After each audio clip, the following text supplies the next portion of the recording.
동의하고 저도 8대 0으로 갈 수밖에 없다고 생각을 해요. 근데 국민들 입장에서 그리고 저도 그런데 너무 명징하거든요, 사실. 인용의 이유가. 그럼에도 불구하고 시간이 너무 많이 지났어요.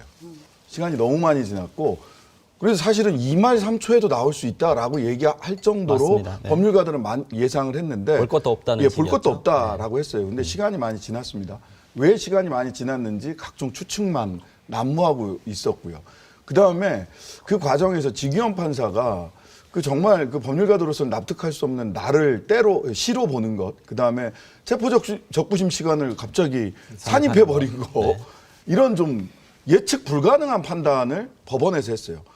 그다음에 그 많은 검사들도 심우정 총장이 그 판단에 지기현 판사의 그 그 구속 취소에 대해서 당연히 즉시항고할 거라고 생각을 했는데 즉시항고 안 해버렸거든요. 이것도 국민들로서는 납득할 수가 없었던.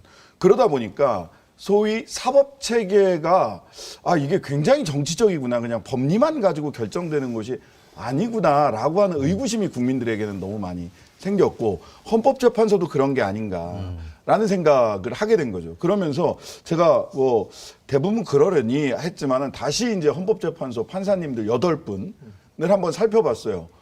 이미선 재판관을 빼놓고는요, 전부 다 서울대 법대 출신이에요. 특정학교 특정과가 7명입니다, 8명 중에.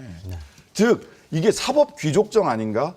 즉, 일반적인 시민들의 상식이나 세상살이를 이렇게 해왔던 뭐 이런저런 시민들을 많이 겪어봤던 우리 변호사 생활해왔던 이 사람들의 상식과 좀 동떨어진 채 저기 홀로 저 높은 곳에서 자기들만의 논리체계, 자기들만의 인간관계를 맺고 살아가는 거 아닌가라는 의구심을 가질 수밖에 없었거든요. 그래서 저는 저의 법지식과 상식으로는 당연히 8대 0이고 지금 김상욱 의원 말씀하신 대로 기각결정문이나 각하결정문 쓰기 어려워요. 근데 보니까 한덕수 총리 그 권한대행 각하 의견 내신 분들도 보니까 이거는 아닌데 싶은, 상식적으로 좀 납득하기 어려운 각하결정을 쓰기도 하시더라고요.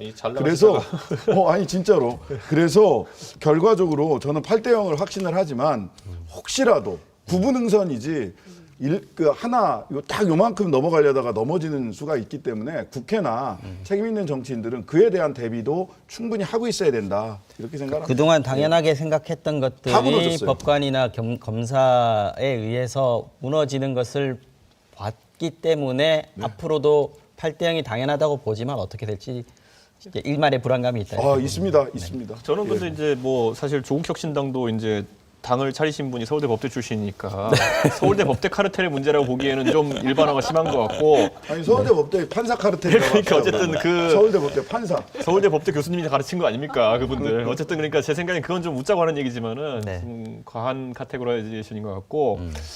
오히려 정당 추천으로 사실 이런 헌법재판관들이 들어가다 보니까 정당과의 이해관계가 좀 결부되어 보이는 부분이 있었다라는 건 저희가 좀 인정해야 될 것 같아요. 그래서 각 진영에서 물론 그분들이 뭐 내통했다 이런 건 절대 아니고요.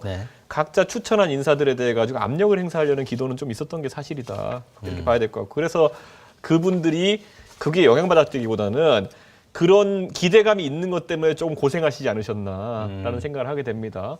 전반적으로 저는 8대 0이 나올 거라고 저도 생각하는데요. 그래요? 네. 왜냐하면은 이 형사재판 같은 경우에는 우선 유무죄 여부를 판단한 다음에 이 사람한테 양형을 때릴 수 있지 않습니까? 그렇죠. 너는 이 죄를 저질렀지만은 500만 원짜리야. 너는 징역 2년짜리야. 이렇게 때릴 수가 있잖아요. 그런데 이거는 2점 척도입니다. 집에 가든지 그냥 있든지 두 영 가지거든요. 아니면 1인 거죠. 영 아니면 1이잖아요. 그러니까 이걸 판단하는 것이 오히려 좀 어려웠을 것 같다라는 생각인데, 이 사안은 물론 내란에 준하는 죄이기 때문에 무조건 가야 되는 게 맞죠. 근데 이런 0, 1 척도에 있어가지고 저는 정무적인 판단이 들어간다 봅니다. 예를 들어 아무리 여기서 뭐 윤석열 대통령에 대해서 기각을 하고 싶었던 사람이라 하더라도 현실적으로 윤석열 대통령이 만약 기각이나 각하로 직에 복귀한다고 했을 때 그 권위와 권능이 유지돼 가지고 대통령으로서 일을 할 수 있겠느냐에 대해 가지고는 누구도 아니라 생각할 거예요. 어떻게 군경을 동원해 가지고 헌법기관을 침탈한 사람에게 군경의 지휘권을 다시 줄 수 있겠느냐. 대통령의 여러 가지 책무가 있지만은 적어도 굉장히 중요하게 하다못해 보수 진영에서 신주단위처럼 생각하는 것이 군 통수권 아니겠습니까? 네. 이 군을 마음대로 허투루 쓴 사람에게 군 통수권을 줄 수 있겠느냐는 어느 누구도 줄 수 있다고 답을 못할 겁니다. 그렇기 때문에 이 판단이 끝난 다음에 아무리 이 사람들이 기각을 내고 각하를 내려고 한다 하더라도 직에 복귀해서 그 업무를 수행하게 할 수 없다라는 결론에 이르렀을 것이고 그래서 저는 8대 0이고 다만 이제 소수 의견이나 부대 의견으로 몇 마디 이제 네. 그 적을 분들은 있겠지만은 깔끔하게 인용 8대 0 나올 것 같습니다.